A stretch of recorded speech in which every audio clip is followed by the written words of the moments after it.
Hi friends, எல்லாருக்கும் வணக்கம். இந்த வீடியோவில் ரவையில், அதாவது வெள்ளை ரவையில் எப்படி பூரி செய்யலாம் அப்படின்றத பார்க்கலாம். தேவையான அளவு வெள்ளை ரவை எடுத்துட்டு மிக்சியில் 2-3 தடவை போட்டு குருணையாக இல்லாமல் நல்லா நைஸாக அரைச்சி எடுத்துக்கோங்க.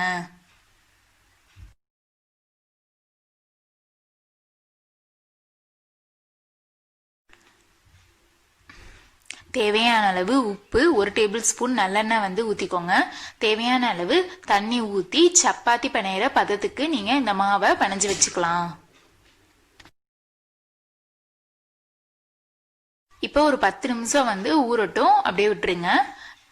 இப்போ ஓப்பன் பண்ண பிறகு ஒரு தடவை நல்லா மாவை பிணைஞ்சிட்டு பூரினால சின்ன சின்ன உருண்டையாக எடுத்து வச்சுக்கலாம். கடாயில் எண்ணெய் ஊற்றி வச்சுட்டேன். மாவை தேய்க்கிறதுக்கு முன்னாடி ஒரு தடவை எண்ணெயில் டிப் பண்ணிவிட்டு நல்லா நீங்கள் பூரியோட ஷேஃபுக்கு ஏற்ற மாதிரி நீங்கள் தேய்ச்சி வச்சுக்கோங்க. எண்ணெய் சூடாயிடுச்சு. இப்போ பூரி போட்டு எடுத்துக்கலாம். ரவா பூரி ரெடி ஆயிடுச்சு. கண்டிப்பாக இந்த மாதிரி டிஃப்ரெண்ட்டாகவும் நீங்கள் ட்ரை பண்ணி சாப்பிட்டு பாருங்கள். இந்த மாதிரி பண்ணீங்கன்னா உங்கள் கமெண்ட்ஸ் மறக்காமல் பதிவு பண்ணுங்க. ஓகே வியூவர்ஸ், இந்த வீடியோ உங்களுக்கு பிடிச்சிருந்துச்சா லைக் பண்ணுங்க, ஷேர் பண்ணுங்க. இந்த சேனலை புதுசாக பார்க்குறவங்க மறக்காமல் சப்ஸ்கிரைப் பண்ணிட்டு பக்கத்தில் இருக்க பெல் ஐக்கானும் கிளிக் பண்ணுங்க. அப்போ தான் நான் போகிற நெக்ஸ்ட் வீடியோ உங்களுக்கு வரும். தேங்க்யூ.